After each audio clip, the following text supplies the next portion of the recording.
Next हमारे पास है question number 13, integration of A x divided bye A square minus x की power 4, यहाँ पर डी एक्स भी है।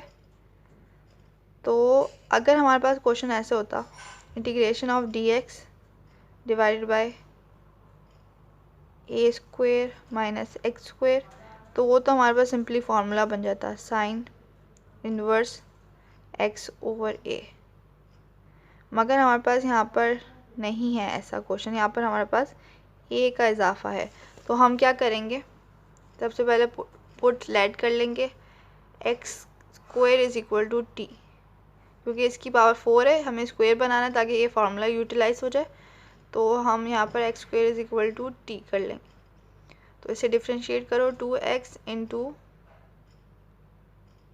D x minus d x over 2x into D x over D x हो जाएगा, और पावर के अंदर से एक माइनस कर देते हैं और यहाँ पर डी एक्स आ जाएगा।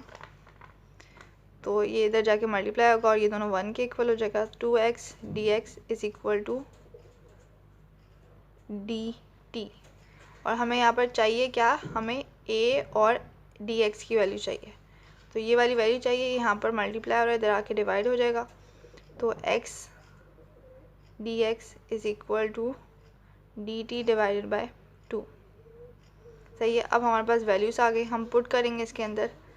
तो यहाँ पर आ जाएगा a as it is, x और dx की जगह इसकी value dt over 2 divided by under root a square minus x की पावर 4 हमारे पास थी यहाँ पर, तो यहाँ पर आ जाएगा टी का स्क्वायर।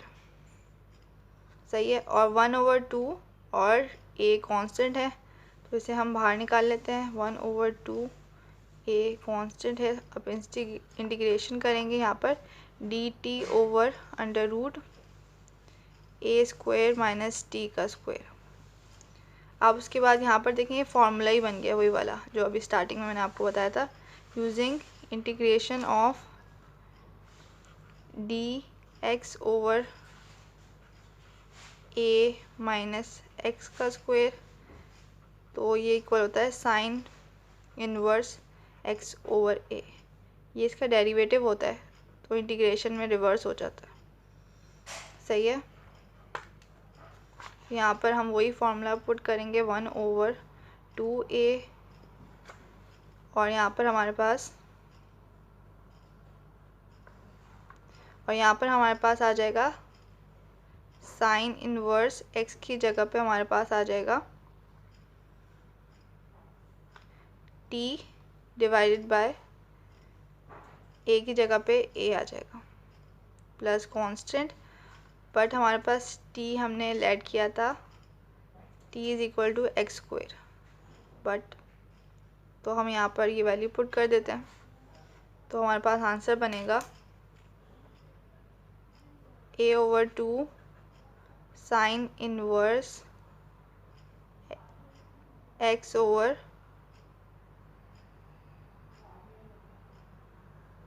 a plus constant. यहाँ पर हमने ऐड किया था t square is equal to x square is equal to t, हमने ऐड किया था, तो यहाँ पर एक्स स्क्वायर आ जाएगा। तो ये इसका आंसर है। नेक्स्ट हमारे पास है question number 14, integration of D x over 7 minus 6x minus x square का रूट। ये हमारे पास इंपॉर्टेंट है और ये हमारे पास क्वेश्चन नंबर 11 की तरह है। उसमें भी हमने ऐसे ही कोई क्वेश्चन दिया हुआ था, नीचे क्वाड्रेटिक इक्वेशन दी हुई थी और हमें इसे सॉल्व करना था। तो दो मेथड्स हैं, कंप्लीटिंग स्क्वायर या फिर फैक्टराइजेशन। तो इस वाले क्वेश्चन को मैं पिछले वाले क्वेश्चन की तरह कंप्लीटिंग स्क्वायर के साथ करूँगी। तो यहाँ पर आ जाएगा 7, अगर हम यहाँ पर नेगेटिव साइन कॉमन लें तो ये हो जाएगा 6x प्लस एक्स स्क्वायर। सही है। तो ये हमारे पास हो जाएगा कंप्लीटिंग स्क्वायर में d x is equal to under root 7 minus x square plus 2ab plus 3 का स्क्वायर और माइनस 3 का स्क्वायर। तो ये हमारे पास कंप्लीटिंग स्क्वायर हो गया, पूरा वो फार्मूला बन गया।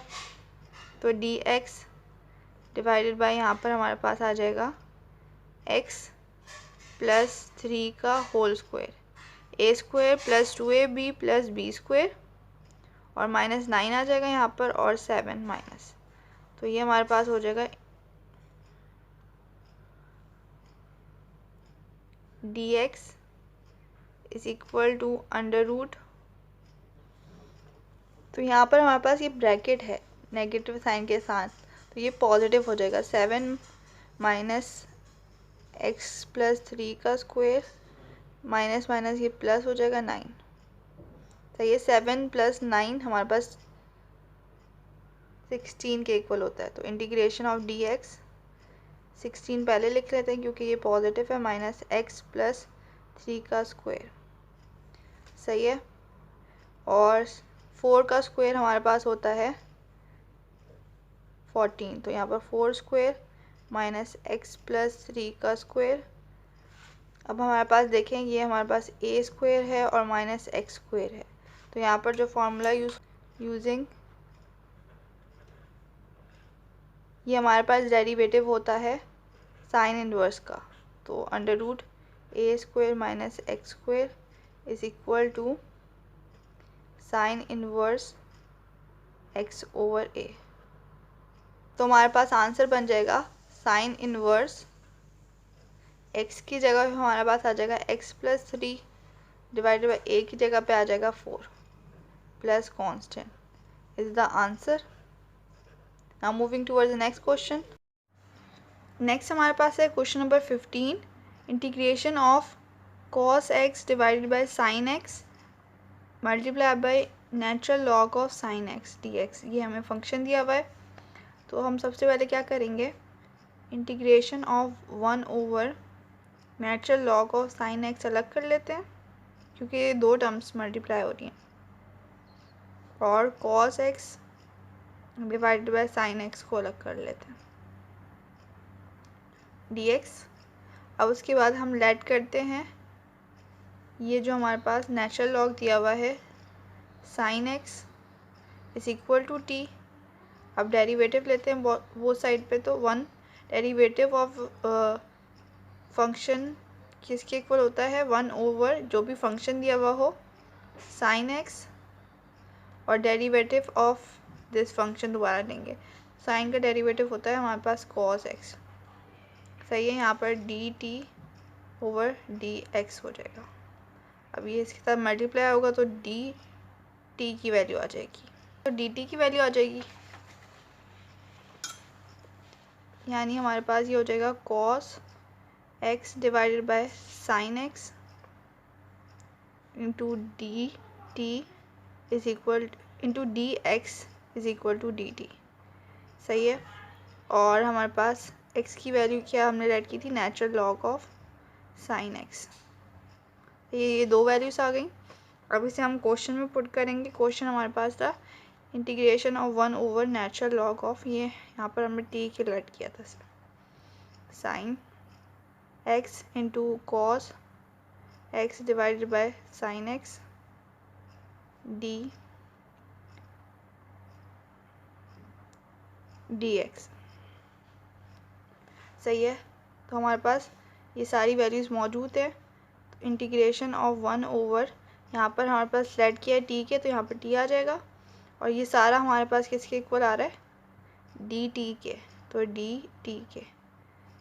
अब देखें यहाँ पर इसे ऐसे लिख सकते हैं डी टी ओवर टी, तो हमारे पास नीचे फंक्शन है और उसका डेरिवेटिव ऊपर मौजूद है। तो जब हमारे पास कोई फंक्शन हो नीचे और उसका डेरिवेटिव ऊपर मौजूद हो, तो इंटीग्रेशन में वो किसके इक्वल होता है हमारे पास natural log of function plus constant, तो यहाँ पर हमारे पास आ जाएगा natural log of t plus constant. और अब हमने टी किसके लेट किया था, नेचुरल लॉग ऑफ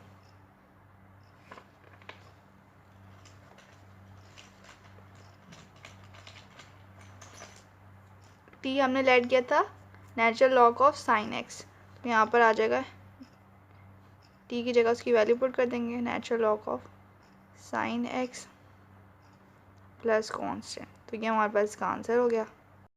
नेक्स्ट हमारे पास क्वेश्चन नंबर 16 है, integration of cos x into natural log of sine x divided by sine x d x. तो इसमें हम क्या करेंगे, सबसे पहले इंटीग्रेशन ऑफ कॉस एक्स, ये साइन एक्स को इसके नीचे डिवाइड करवा देंगे, साइन एक्स आ जाएगा और नेचुरल लॉग ऑफ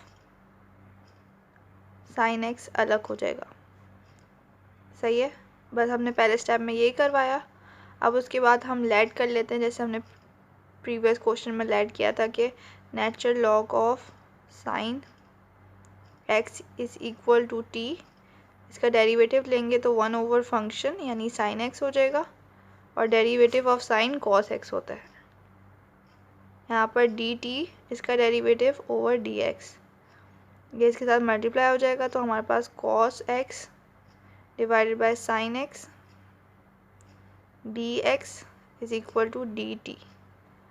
अब इसके बाद हम इसमें पुट कर देंगे, यहाँ पर इंटीग्रेशन ऑफ ये हमारे पास किसके इक्वल है, टी के, तो यहाँ पर पहले टी लिख लेते हैं, और ये वाला सारा साइन एक्स और डी एक्स इक्वल है हमारे पास डी टी के, तो इंटू डी टी।